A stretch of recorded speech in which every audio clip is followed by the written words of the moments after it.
Acara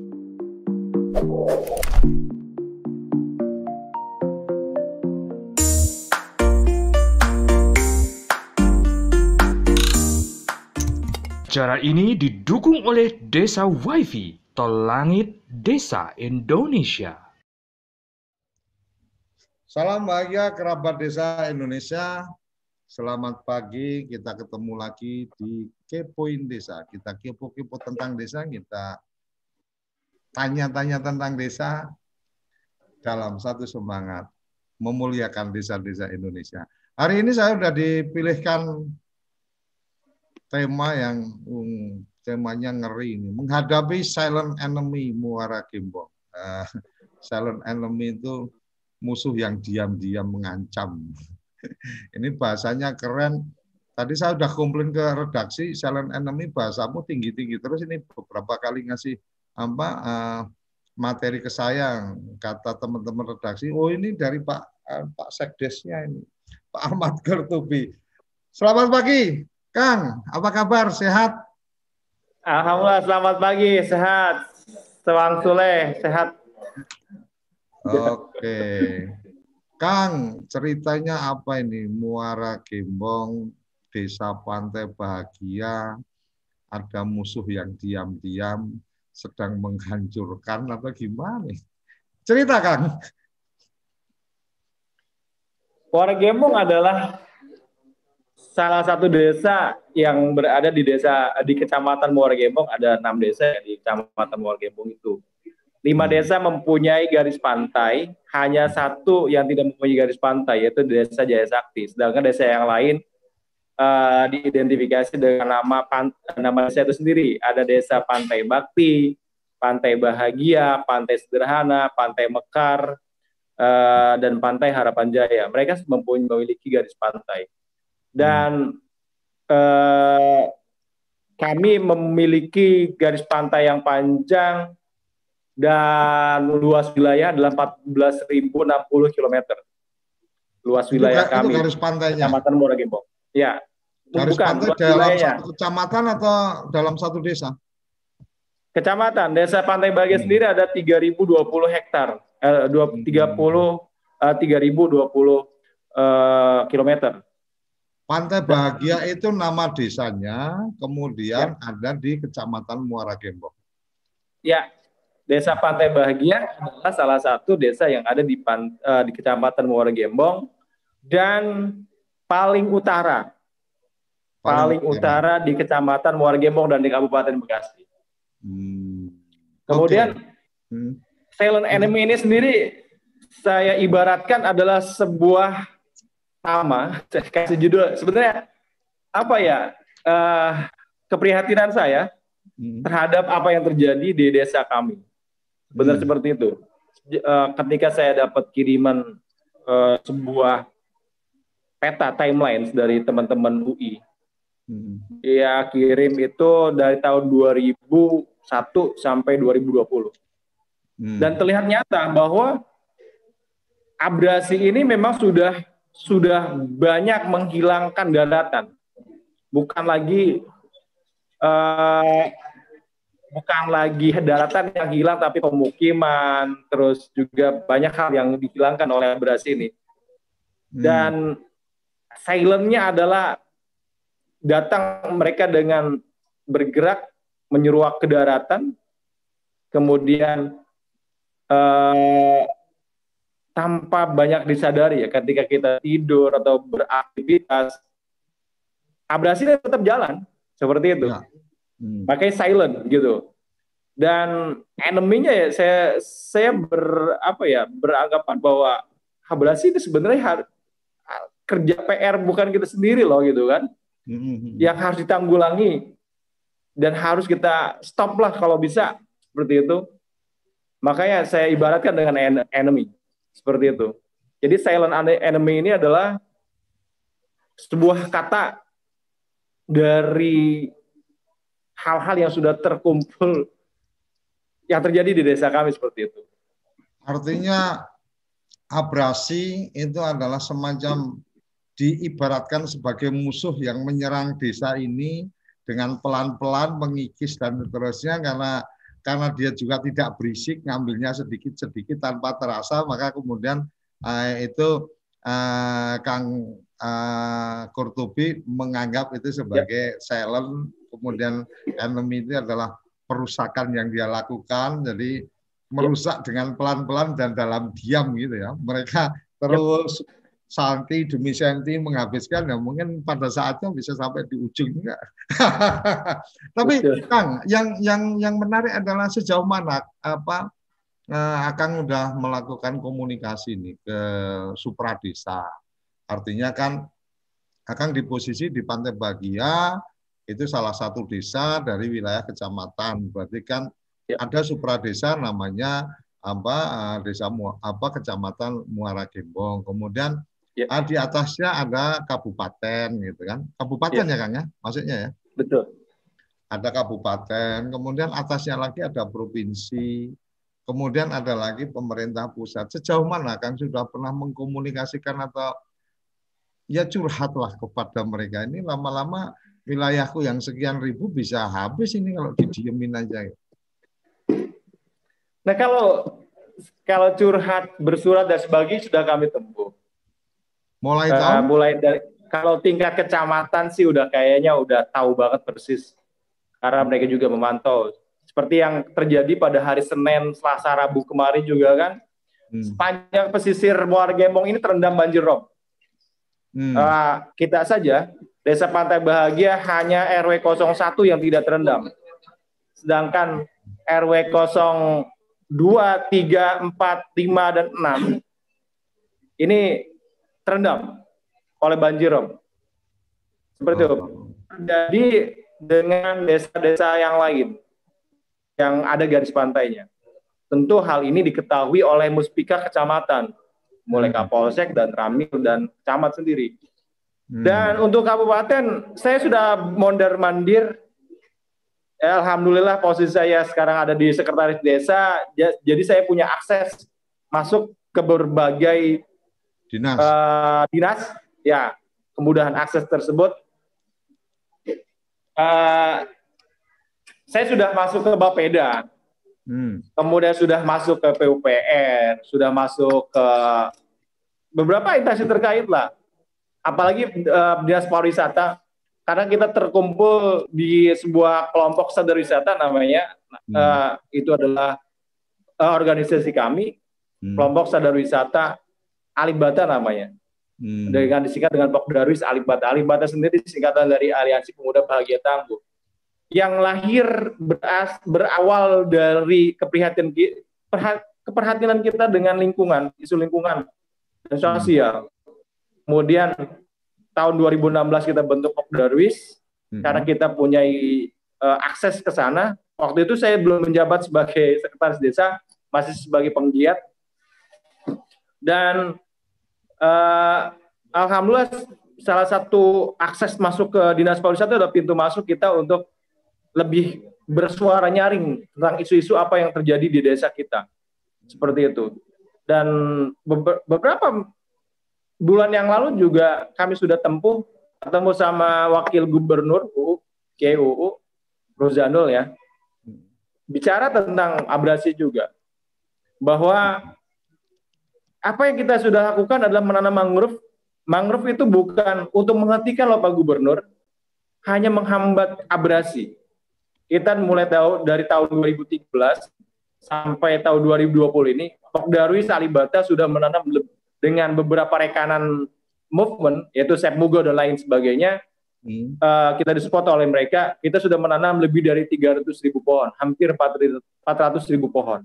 Tetapi apakah itu menghentikan? Tidak.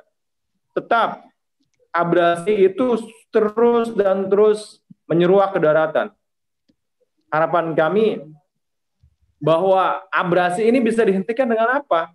Salah satu cara yang paling cepat adalah pembuatan apel secara permanen. Ya, entah pakai sipel atau pakai apapun. Tentunya kalau pemerintah itu berniat untuk menghentikan ini, pasti mereka mampu dengan pembiayaan yang tepat seperti itu. Artinya saya bisa menangkap bahwa satu komunikasi sudah dibangun, menyampaikan juga sudah dilakukan, tetapi belum ada respon. Atau atau belum ada responnya karena mereka menganggap itu bukan masalah, atau kemudian seperti apa nih Kang kira-kira yang akan tangkap? Karena gini, pemahaman saya ketika bicara ada abrasi, ada rob dan seterusnya, satu memang ada masalah dengan geologi, artinya memang secara struktur tanahnya di wilayah itu memang kemudian ada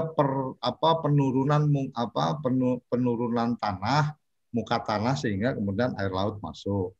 Bisa juga karena memang ada perusakan lingkungan di sebelah mana, kemudian efeknya ada di Pantai Bahagia dan sepanjang Pantai Muara Gembong. Kemudian bisa juga karena memang ada pembangunan infrastruktur di mana yang kemudian berakibat pada perubahan arus laut itu, aliran air laut itu kemudian berakibat pada pengikisan atau menjadikan garis pantainya semakin menjorok ke dalam dan seterusnya.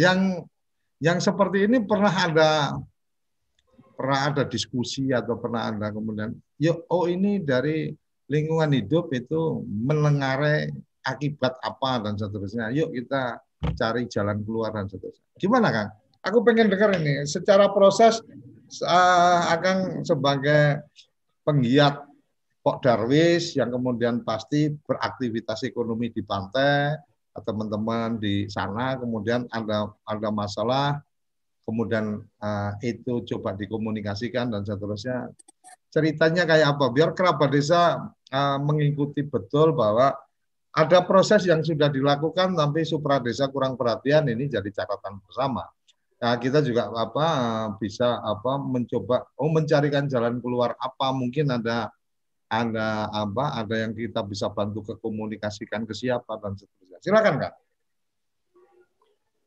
Diskusi tentang abrasi ini memang sudah kita lakukan di berbagai event-event, tetapi belum mampu mengikut sertakan stakeholder yang ada.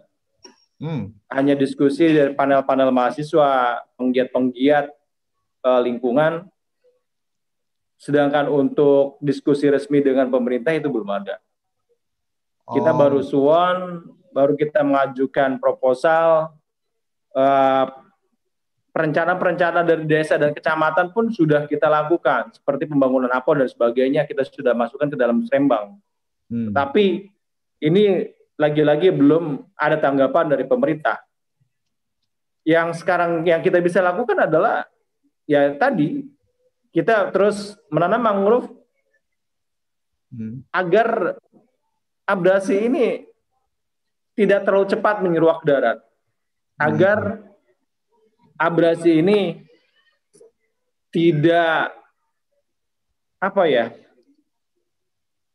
tidak terlalu cepat menghilangkan daratan-daratan yang ada. Dan kami juga menyederhanakan terus pembangunan infrastruktur. Dari diskusi-diskusi itu pernah terungkap ada satu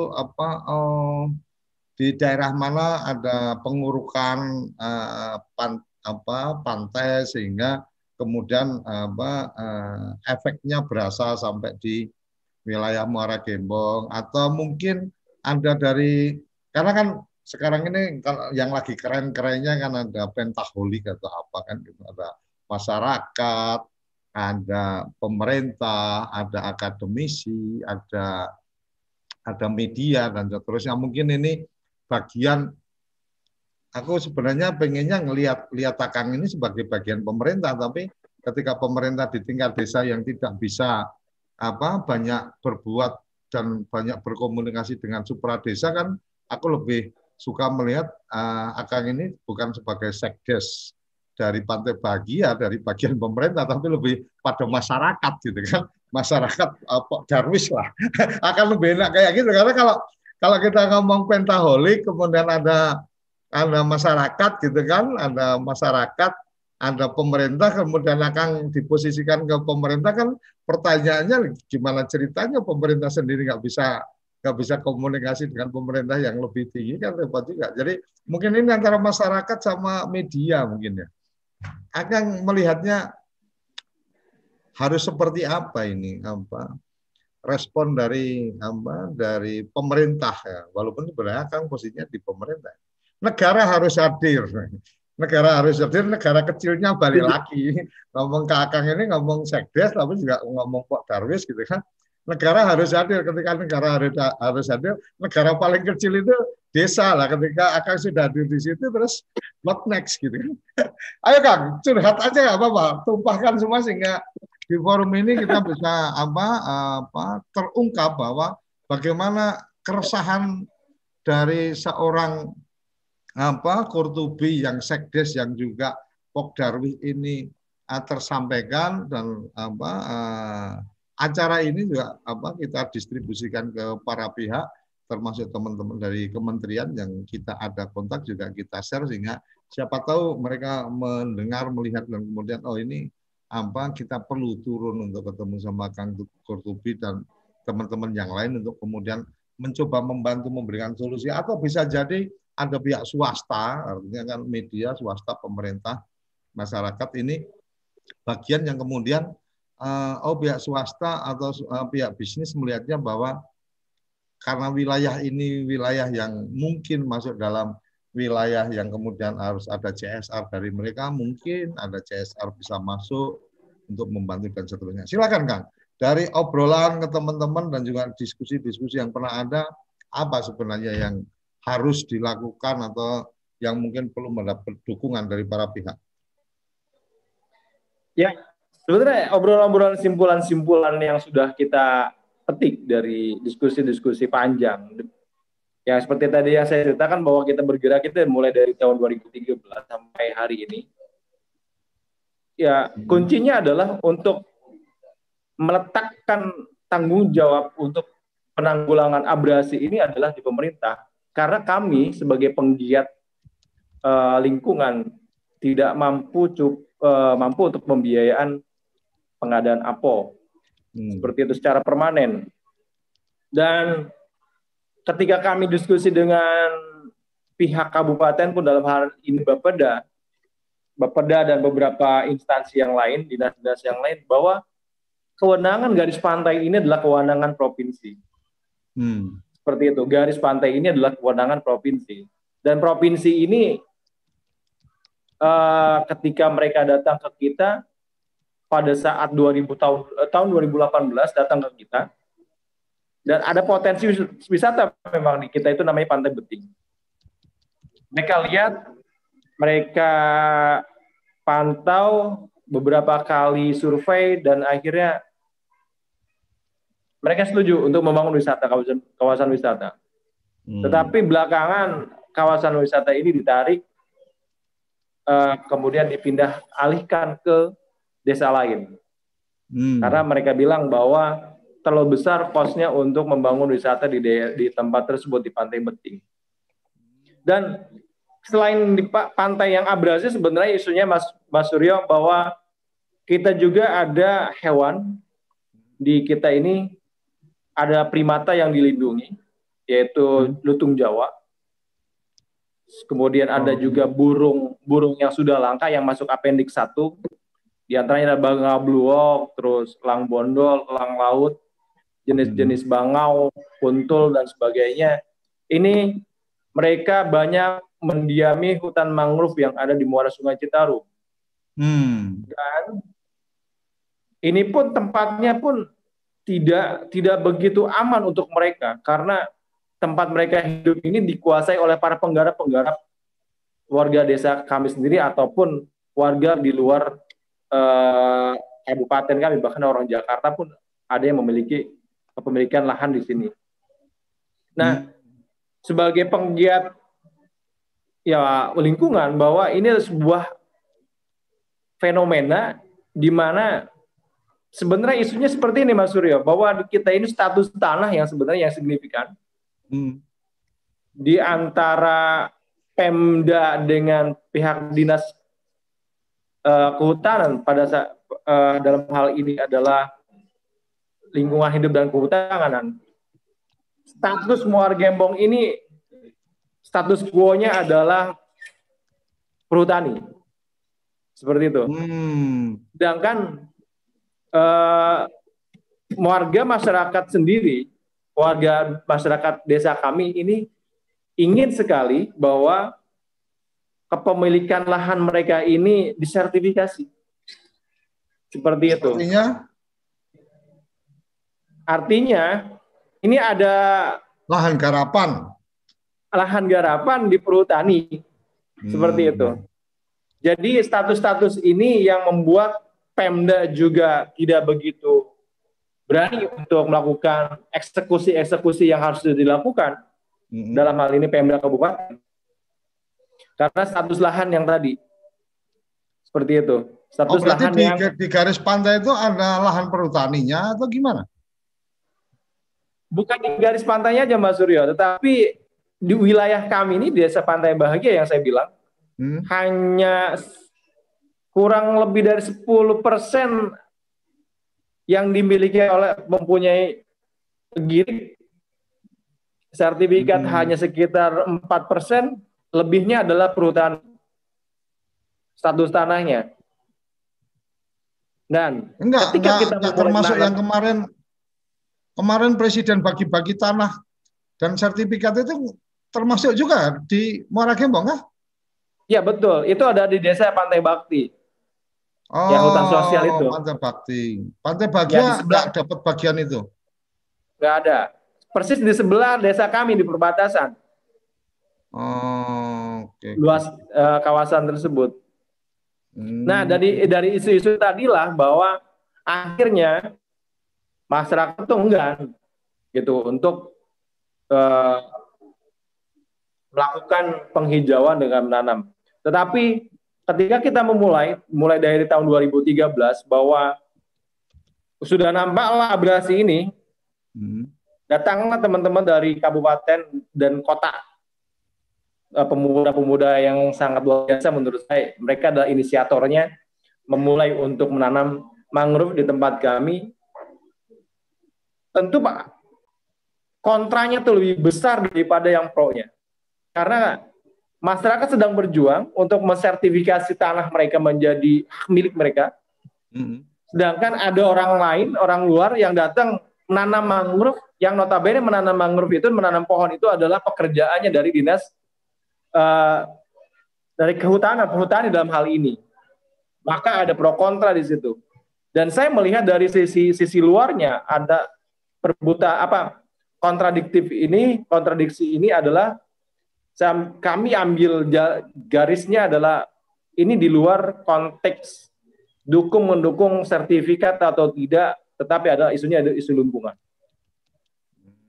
Kami ada putra daerah sendiri akhirnya ikut serta dalam kegiatan tersebut. Saya berkata seperti ini kepada masyarakat yang kontra. Ada orang yang datang ke kita untuk membetulkan rumah kita. Seperti itu. Apakah kita berdiam diri? Orang datang bawa kayu, bawa paku, bawa alat-alat untuk membenerin rumah kita yang sudah doyong dan reot, terus kita halang-halangi. Seperti itu. Paling tidak kita bisa membantu, mensupportnya agar rumah kita ini bagus kembali. Dan akhirnya berjalannya waktu ya, masyarakat juga mengerti dan paham bahwa yang kita lakukan bahwa ini bukan bagian dari perhutani, ini murni dari teman-teman penggiat lingkungan. Agar abrasi tidak terus menyeruak ke daratan. Dan impact-nya hari ini, masyarakat di Kampung Beting, alhamdulillah, mereka banyak memberikan kesaksian bahwa ketika ada banjir rob yang sangat luar biasa tinggi pada bulan Juni kemarin, alhamdulillah kita dibentengi oleh mangrove-mangrove yang ada di belakang rumah kami. Kalau tidak ada mangrove tersebut, tentu ombak dan arus itu sampai ke dalam rumah kami. Seperti itu. Itu yang ada di RW 02. 02 RT 1 sampai 5. Apalagi di RT 05 yang persis berhadapan dengan laut. Seperti itu. Yang daratannya hilang setiap tahunnya itu sekitar 20 meteran setiap tahunnya. Daratan mereka hilang. Seperti itu. Oke Kang, sekarang aku coba mengurai untuk kemudian link up-nya kemana gitu ya. Bicara bahwa Pantai Bahagia kemudian ada di Muara Gembong, yang kemudian ada kegiatan ekonomi masyarakat untuk kemudian melakukan usaha wisata di pantai itu, kemudian terganggu nih, ada potensi terganggu dengan adanya abrasi dan seterusnya dan seterusnya. Artinya Anda dalam tanda petik gangguan yang akan tadi disampaikan sebagai silent enemy ini itu untuk bagaimana masyarakat berbisnis, kan gitu, usaha masyarakat. Artinya kemudian itu terkait dengan pemberdayaan masyarakat. Artinya itu terkait dengan kalau link up sampai mentok di atasnya, walaupun komitmen presiden kan jelas nih, negara harus hadir kan gitu. Nah kalau bicara pemberdayaan masyarakat di desa Pantai Bahagia, maka kemudian ini masuknya ke Kementerian Desa umpamanya. Ini nanti ada bagian lain ke kementerian lain. Sejauh mana Kang sudah mengkomunikasikan dari tingkat desa ini ke kecamatan, kabupaten, mungkin ke Dinas Pemberdayaan Masyarakat Desa setempat, kemudian di provinsi ke Dinas Pemberdayaan Masyarakat Desa, atau mungkin dengan Badan Pemberdayaan Masyarakat, aku nggak ngerti leveling di provinsi, tapi kalau di tingkat pusat di Kementerian Desa. Sejauh mana komunikasi supra desa yang sudah akan melakukan untuk link yang ini? Nah, untuk link-link yang sudah ada, seperti yang saya sebutkan tadi, Dinas Pariwisata sudah mensupport kita dari sejak tahun 2016. Kemudian ada Dinas PMD, Pemberdayaan Masyarakat dan Desa. Ini alhamdulillah dipimpin oleh sekarang ini di Kabupaten Bekasi, kepala dinasnya adalah Ibu Haja Ida Farida. Beliau ini sangat support sekali. Pada saat bulan Juli kemarin ada datang Wamendes ke kita. Wamendes ya Pak Heri. Pak Ari. Ya, Bu Kadis ini sangat support loh. Kita di sini ini adalah blind spot sinyal. Nah, diusulkanlah sebagai jasa kita oleh Bu Kadis dalam hal ini untuk menjadi daerah yang melek internet. Maka kita diarahkan untuk membangun menara signal penguat internet. Dan siapa yang bangun? Ini sudah kita lakukan upaya-upaya tersebut dan difasilitasi oleh Wamendes sendiri. Kemudian Bu Ida juga ini menghadirkan rekanan jawatannya. Jawatannya ini rekanannya diundang ke desa kami agar melihat secara persis bagaimana keadaan desa kami. Dinas-dinas yang lain diajak sama mereka. Apa yang lo bisa bikin di sini? Bahasa Betawi gitu. Saya sudah melakukan ABCD, ayo bantuin saya. Ini Muara Gembong paling utara loh, seperti itu. Ayo bantuin saya. Itu kalimatnya Bu Ida. Dalam hal ini sebagai Kepala Dinas Pemberdayaan Masyarakat dan Desa. Jadi support dari kabupaten memang sudah kami dapati, sebenarnya tinggal implementasi secara fakta kegiatan-kegiatan ini. Akan bilang support sudah, tapi secara fakta. Satu, ini jadi catatan buat aku. Artinya maksudnya apa ini? Ketika kemudian secara fakta, artinya ada bagian yang belum terrealisasi atau bagaimana itu. Yang kedua mungkin lebih pada yang tadi disampaikan, support, kemudian membangun tower dan seterusnya, itu kan nggak terkait dengan silent enemy-nya tadi. Yang terkait dengan silent enemy-nya kayak apa nih kan? Artinya gini, isu-isu yang ada di desa kami, ini bukan kewenangan dari pemberdayaan masyarakat desa, dinasnya. Seperti itu. Jadi, kewenangan-kewenangan ini adalah di meja yang lain. Maka dalam hal ini Ibu Kadis, dalam hal ini Bu Haji Ida mengajak rekanan tersebut, lihatlah apa yang terjadi di sini dan apa yang Anda bisa lakukan di sini. Tapi Pak Wamen sampai di situ kan, Pak Wamen sampai di sana kan satu bagian yang di tingkat pusat dan beliau bisa membantu mengkomunikasikan ke kementerian lain kalau kemudian isu itu terungkap ke Pak Wamen. Disampaikan nggak ke Pak Wamen bahwa masalah kami salah satunya abrasi. Kalau abrasinya nggak selesai mau dibangun apa untuk keperluan di sini digital kah, mau dibangun di sini wisata yang apa yang aduhai pun ya pada akhirnya juga akan habis juga kan gitu. Ini sudah kami sampaikan walaupun tidak secara eksplisit ya, tidak terlalu panjang karena pada saat itu adalah kunjungan ini bagaimana tingkat ekonomi di desa ketika saat pandemi seperti itu. Kontennya itu ketika berarti pada saat datang itu lebih pada bagaimana ada program untuk keperluan itu, bagaimana urusan ekonomi di masa pandemi, tetapi kemudian akan belum menyampaikan sebenarnya masalah krusial yang kemudian bisa menghancurkan semua tatanan ekonomi yang yang dikembangkan itu ya ketika kemudian mereka harus melawan abrasi kan gitu. Kalau ibarat kata nih teman-teman di Semarang umpamanya di daerah-daerah yang memang muka tanahnya turun gitu kan. Mereka itu punya umpama pun punya sertifikat tanah, punya bangunan itu juga berasa tetap ngontrak karena setiap 5 tahun sekali harus menaikkan rumah karena jalannya dinaikkan dia harus ikut naik. Kalau nggak naik berarti nanti tahu-tahu masuk ke rumah harus sambil nunduk gitu kan, dan rob juga akan tetap cepat naik dan seterusnya. Nah, yang kayak gini apakah sudah pernah diekspos ke supra desa dengan leveling yang tadi saya tanyakan? Kita belum menyentuh ke arah situ, Mas Suryo. Oke. Di tingkat kementerian.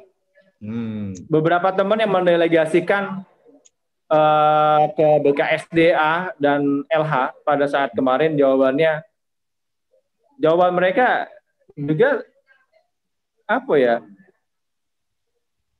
tidak begitu memuaskan kami. Isu-isu yang ada di Muara Gembong. Bahasanya artinya apa ini kewenangan dari pusat ya, mungkin saya juga tidak begitu paham alasannya. Pokoknya dia bilang ketika kami mendelegasikan isu-isu yang ada di tempat kami tentang mangrove dan abrasinya dengan status tanahnya dan sebagainya, mereka bilang ya sudah, ini adalah kewenangan pusat. Seperti itu aja, tidak ada penjabaran yang lain loh. Seperti yang nggak bisa gitu, harus fair dong. Entahlah apa yang terjadi sebenarnya. Ya, jadi sebenarnya kan aku melihatnya gini, pembangunan hari ini kita harus bicara, apalagi ini ada SDGs kan gitu. Artinya Pemretnya kantor berita desa Kang Om Dian ini yang lebih paham sebenarnya. Ini kan sebenarnya bagaimana ekologi dan ekonomi itu bisa berjalan seiring kan gitu. Benar nggak Kang? Artinya Kang ini kan sedang bicara tentang kita ada potensi ekonomi. Tapi ketika ekologi kita bermasalah, ketika lingkungan kita bermasalah, ekonomi ini akan hancur kan gitu. Nah, bagaimana kemudian menyelaraskan antara ekologi dan ekonomi? Ini kan bagian dari SDGs kalau nggak salah ada deh itu. Cuma aku nggak terlalu menguasai. Tapi fine. Aku bisa memahami itu. Satu saat umpama memungkinkan kita coba angkat topik ini menjadi lebih dalam lagi dengan kemudian tidak sekedar Kang Kurtubi yang kemudian curhat, tetapi juga ada nanti kita coba agendakan, mungkin nanti bisa diatur sama tim redaksi, kita agendakan untuk kemudian ada nih penanggap dari Kementerian Lingkungan Hidup, ada penanggap nanti dari Kementerian Desa, Karena kalau ini kan wilayahnya di Kementerian Desa nih, pemberdayaan masyarakat nih. Jadi lingkungan hidup, Kementerian Desa, kemudian mungkin ada pihak-pihak lain yang masalah lingkungan hidup, karena kayak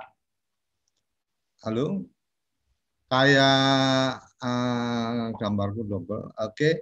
Jadi jadi kayak umpama kayak kemarin kita ada teman-teman dari Kehati. Bisa juga ini kita undang untuk kemudian bisa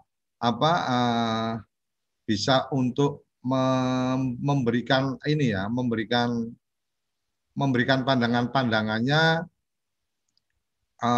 tentang bagaimana nih membantu solusinya. Karena kemarin kita sempat undang tamu dari Kehati yang dia juga butuh mitra lokal yang care dengan masalahnya, sehingga bisa ada sinergi nih antara NGO yang punya jaringan sampai internasional dengan teman-teman yang beraktivitas di tingkat lokal. Kira-kira gitu kan bagian yang bagian yang menarik untuk bisa kita kita komunikasikan. Tapi satu lagi, menurut saya ini isu lingkungan sekarang menjadi sangat penting untuk kita bicara tentang isu-isu ekonomi. Kang yakin mungkin Akang kan ada di situ, aku nggak tahu mulai tinggal di situ dari kapan dan seterusnya. Boleh cerita, terlihat indikasi-indikasi itu di tahun berapa? Ada abrasi dan ada rob yang tinggi dan seterusnya.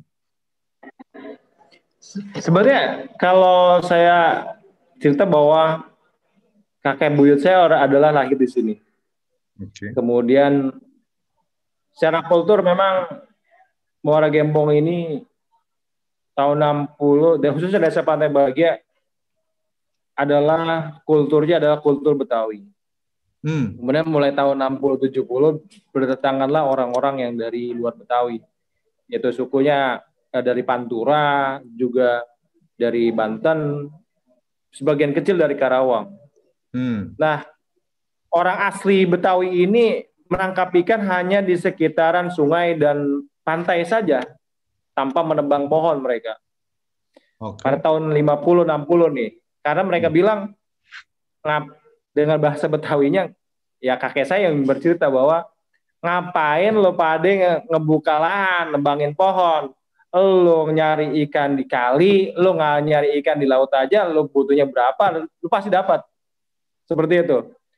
Dan tetapi ketika pendatang-pendatang ini datang yang memiliki pengetahuan mungkin di bidang pertambakan ikan dan sebagainya, mereka datang ke Desa Pantai Bahagia, kemudian buka lahan lah mereka. Dibuatkan tambak-tambak. Seperti itu. Sedangkan orang lokal itu sendiri di sini tidak banyak yang punya aset atau lahan garapan di sini, karena tadi kulturnya di sini. Kemudian terjadi nampak abrasi ini. Awal-awal tahun 80-90 desa kami ini disebut dengan desa Kampung Dolar karena melimpahnya komoditi ikan dan udangnya. Bandeng kita bisa panen tiap 3-4 bulan. Terus udang alami kita bisa ambil tiap hari dengan alat tangkap sederhana namanya impes. Kita bisa ambil tiap hari di tambak-tambaknya. Tetapi mulai tahun 2000-an mulai terlihat ya. Saya tidak begitu paham tentang sebelum tahun 90-an karena waktu itu saya juga baru lahir 78 80. Kemudian ketika saya dapat data dari Bapeda Provinsi waktu tahun 2015, mereka memantau kawasan pesisir yang ada di Provinsi Jabar. Mereka membawa peta lama dengan alat GPS dan sebagainya. Saya tercengang ketika kami itu di Pantai Beting dengan kedalaman air di atas perahu sekitar 1,5 sampai 2 meter. Mereka bilang, ini dahulunya daratan. Pantainya ada di sebelah sana, menuju ke tengah laut itu 3 kilo. Seperti itu. Tahun 80 itu 3 kilo daratan ada di sana. Kalau menurut peta tahun 80. Dan yang saya unggah di Facebook itu adalah time series dari tahun 2001 sampai 2020. Seperti itu. Artinya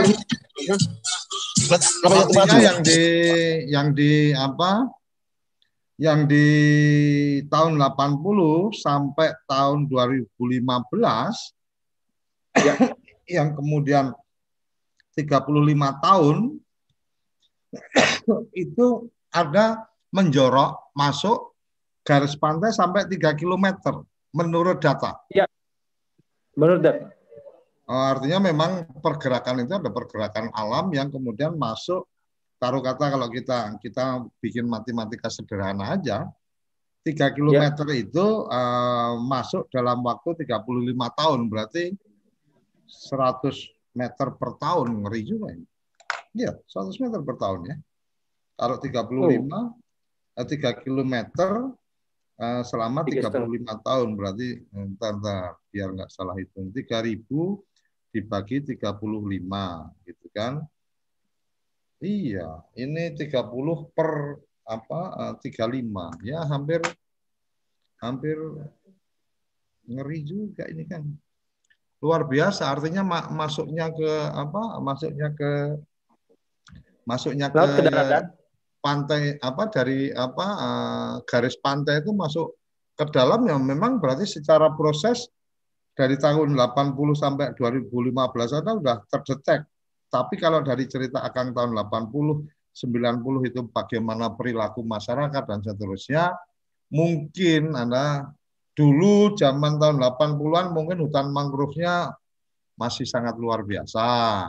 Kemudian habis itu orang pada berdatangan, kalau zaman dulu sih orang ibarat kata orang mancing aja, kalau ikan kecil juga sebenarnya tidak jadi target mereka kan gitu, malah dibalikin lagi atau kemudian dia tidak ambil, kemudian ketika kemudian butuh ikan ya yang ngambil secukupnya aja, tidak kemudian maruk kemudian disimpan di kulkas dan seterusnya kan gitu.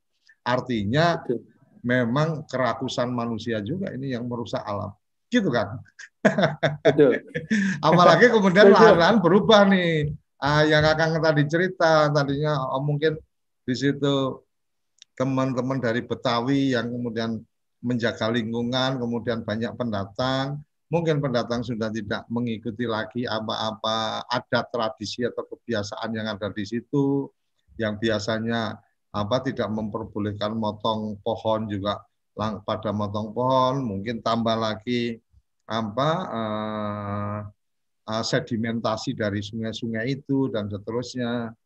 Luar biasa, tapi menarik Kang, ini akan membuat satu status tentang silent enemy ini memang luar biasa. Kang, kita akan jeda, habis itu kita akan ngobrol lagi ya Kang. Jangan kemana-mana, Kerabat Desa. Kita akan jeda sesaat untuk kemudian kita kembali lagi di Kepoin Desa. Kita kepo-kepo tentang desa dalam satu semangat memuliakan desa-desa di Indonesia.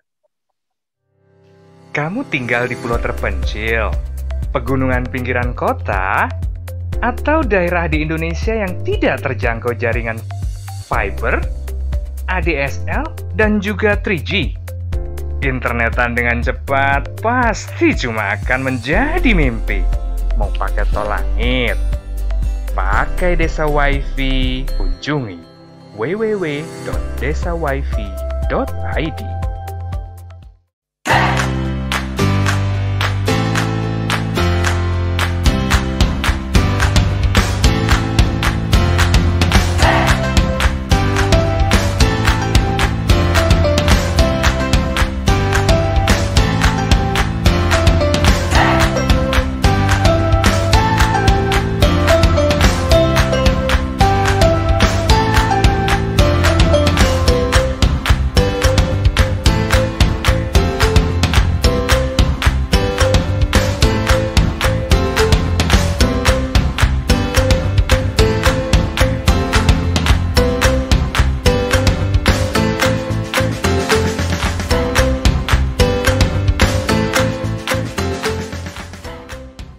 tokoig.id, toko Instagramnya orang Indonesia. Ayo, kandidat kepala daerah, manfaatkan kesempatan ini. TV Desa mengundang Anda bicara desa. 5 menit bisa. Bicara Desa. Sebuah program tayangan monolog, konsep membangun dari desa. Dari kandidat untuk masyarakat. 5 menit bisa. Bicara Desa. Hanya di TV Desa. Oke, kembali lagi kita di Kepoin Desa. Kita kepo-kepo tentang desa dalam satu semangat memuliakan desa-desa di Indonesia. Desa harus diharustamakan, desa harus dimuliakan. Oleh karenanya, segala problematika desa coba kita carikan solusinya. Ya, bahasa langitnya gitu, Kang. Bahasa langitnya gitu. Kita mencoba mencarikan solusi. Oke, Kang. Mungkin ketika sudah ada kunjungan Pak Wamen di Desa Akang, walaupun mungkin agendanya adalah bagaimana desa digital atau smart village atau apapun itu, karena kemudian lanjutannya kan bangun tower kan gitu. Nah, mungkin Akang juga bisa sampaikan nih ke Bu Kadis untuk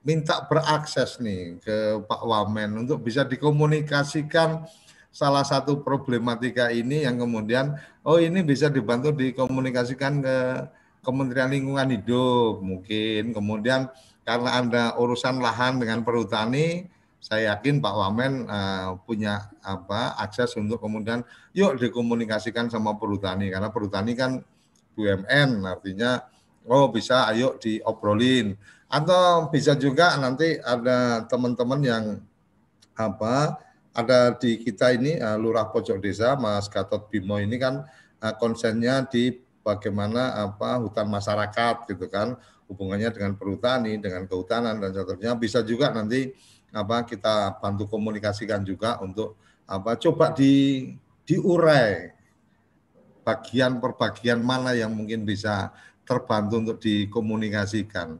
Mungkin itu salah satunya. Lingkungan hidup saya pikir dari dinas juga bisa membantu mengkomunikasikan kabupaten ke provinsi, provinsi ke pusat.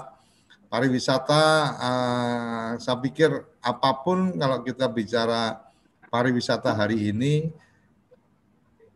bicaranya adalah ekologi dan ekonomi itu harus beriring. Artinya ya tidak bisa kemudian lepas begitu saja bahwa kemudian ini bukan wilayah atau bukan kemampuan dia untuk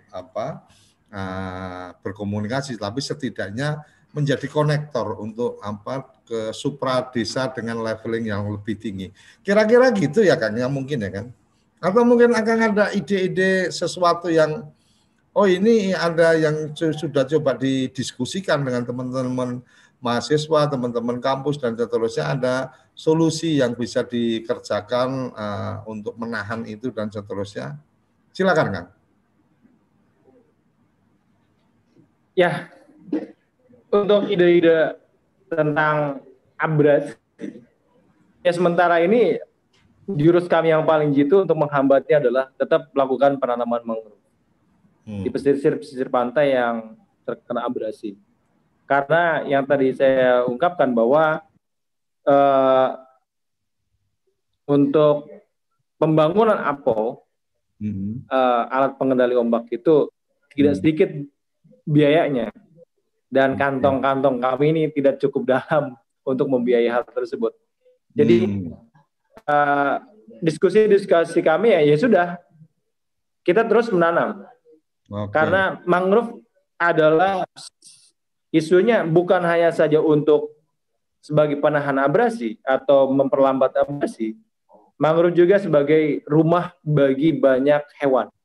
Ya, boleh yang ada di dalam airnya, ya kan? Sampai di atasnya itu burung-burungnya. Itu yang kami tetap kita lakukan sampai hari ini. Apapun orang lain bilang mencibir dan sebagainya, itu tidak bisa menghentikan langkah kami untuk melakukan hal-hal yang menurut kami, sudut pandang kami, ini adalah paling mujarab apa yang kita bisa lakukan hari ini. Daripada kita berdiam diri. Berdiam diri tanpa melakukan apapun, lebih baik kita melakukan hal yang salah seperti itu. Itu kutipan dari sebuah kalimat yang bijak seperti itu. Artinya diam itu emas itu untuk urusan yang lain, tetapi ketika urusan abrasi dan urusan lingkungan ini tidak boleh diam. Udah bergabung di sini Pak Lurah Gatot, Lurah Pojok Desa yang banyak menangani isu-isu tentang penghutanan masyarakat dan seterusnya. Mas Gatot, selamat bergabung. Ini kita kebetulan mendapatkan tamu Mas Kang Kurtubi dari Pantai Bahagia Muara Gembong. Nah, salah satu yang menarik selain tadi problematika tentang abrasi yang memang secara indikasinya banyak hal yang mungkin kita perlu diskusikan, tetapi tadi Kang Kurtubi juga cerita tentang masyarakat itu juga banyak memanfaatkan lahan perhutani yang kemudian berharap bahwa kemudian masyarakat juga bisa punya kejelasan mungkin ya Kang, semacam kejelasan hak garap atau legalitas. Kalau memang itu jadi tinggal mungkin bisa mendapatkan sertifikat gitu ya Kang ya. Betul. Ini Pak Lurah Pojok Desa Mas Gatot Bimo ini yang pakarnya untuk urusan kayak gitu, Kang Kurtubi bisa mendengarkan tausiahnya tentang itu dan mungkin bisa jadi topik untuk di pertemuan forum Pojok Desa karena waktu kita juga tinggal 8 menit lagi. Silakan Pak Lurah. Mas Suryo matur nuwun. Saya ini lagi kerja bakti nih olahraga. Siap. Untuk menambah imunitas. Nih Pak. Dan yang harus Mas Kurtubi lihat itu yang di kaosnya itu yang harus dilihat. Bagaimana kedekatan dengan RI1. Bukan silakan. Ya, makasih Mas. Ini di Pantai Bahagia ini memang termasuk ada lahan perhutani di sana, di bawah wilayah KPH Bogor. Kalau dulu Pak Jerry, sekarang Pak Rusli. Nah, kalau di sana memang ada lahan perhutani yang masyarakat ingin ajukan, bisa diajukan, ataupun desa bisa mengajukan juga dalam bentuk hutan desa ataupun hutan kemasyarakatan, terserah. Karena perhutanan sosial itu ada aspeknya, ada 5. Pertama, perhutanan desa, kedua hutan kemasyarakatan atau HKM, ketiganya Diakulin KK, keempat IPAPS, dan kelima hutan adat. Jadi kalau yang HKM, hutan kemasyarakatan dan hutan desa, desa yang mengajukan memang nanti BUMDes yang ngurus gitu. Tapi kalau masyarakat setempat, dia bisa kelompok tani, Gapoktan atau LMDH, itu bisa mengajukan gitu.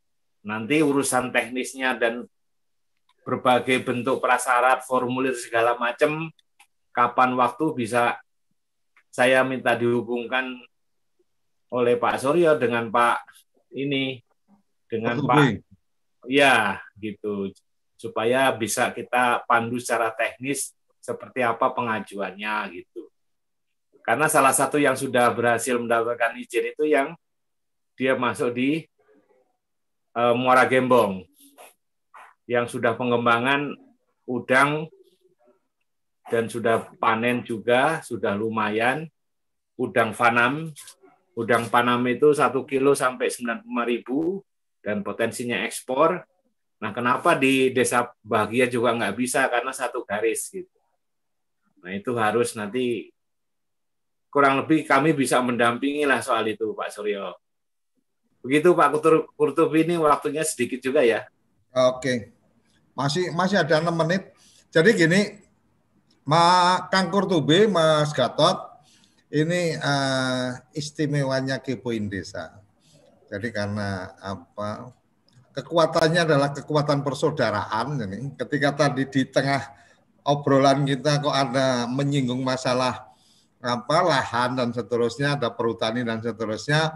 Walaupun tadi saya nggak mengeksplor itu panjang, tapi saya langsung berkirim kabar ke Lurah Pojok Desa karena saya tahu Lurah Pojok Desa paham urusan kayak gini. Dan alhamdulillah Mas Gatot bisa bergabung nanti melalui tim redaksi kita akan di share nomornya Mas Gatot ke ke Kang Kurtubi, dari nomornya Kang Kurtubi kita kirim ke Mas Gatot. Semoga ada sesuatu yang kemudian punya nilai positif, ya kan? Punya nilai positif untuk kemudian menemukan jalan. Jadi silent enemy harus dilawan dengan real action, kan gitu. Jadi real actionnya kita sudah coba bantu. Kepoin Desa dalam satu semangat memuliakan desa-desa di Indonesia, salah satunya adalah bagaimana mengkoneksikan problematika dengan solusinya. Jadi bagaimana ketika teman-teman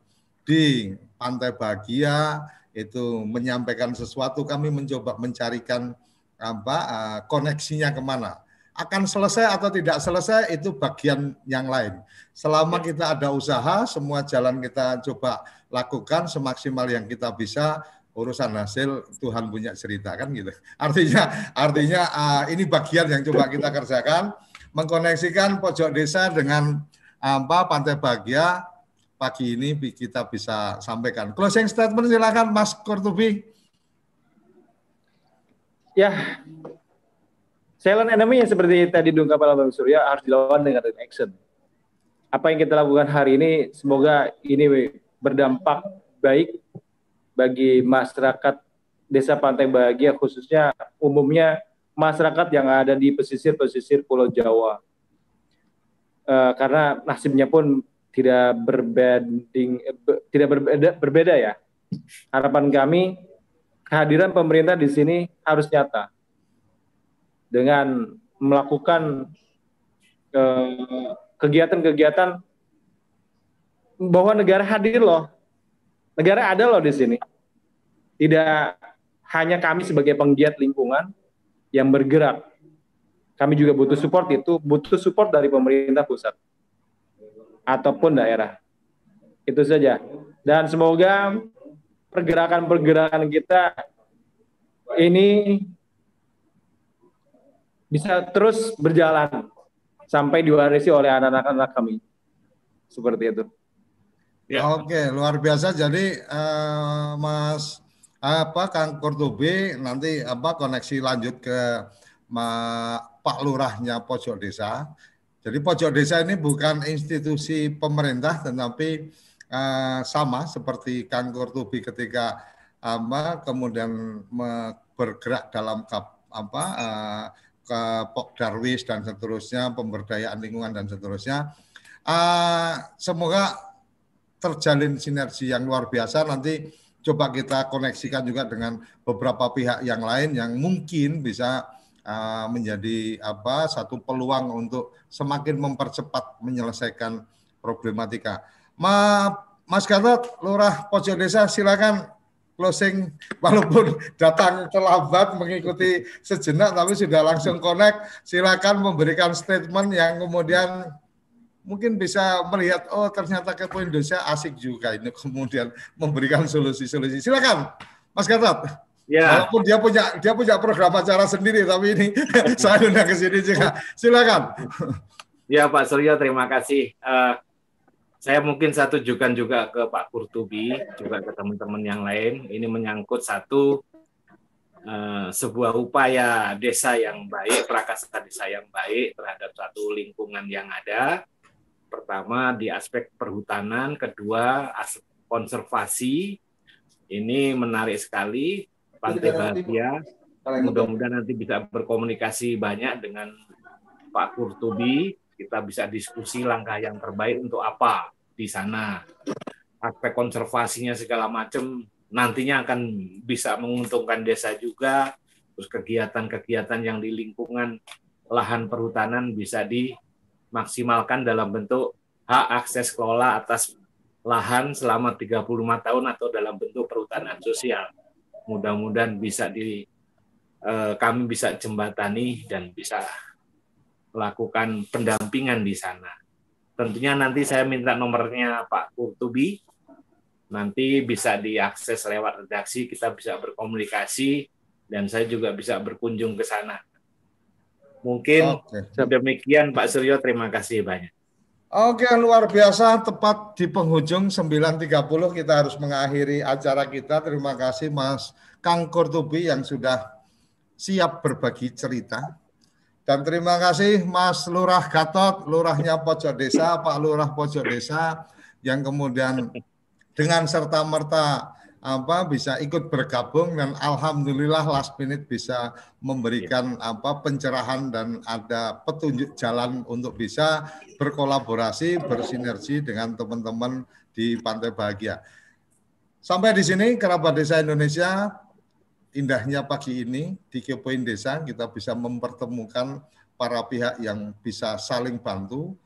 Kita tidak harus kemudian menuntut negara harus hadir secara berlebihan, tetapi bagaimana antar kita juga bisa melakukan sinergi kerjasama untuk kemudian ikut meringankan tugas atau beban dari negara. Sampai di sini, salam bahagia Kerabat Desa Indonesia. Terima kasih, dan jangan lupa apabila ada ide-ide, saran-saran, kirim ke nomor call center WA official kami 083 kali 0131 7160. Terima kasih.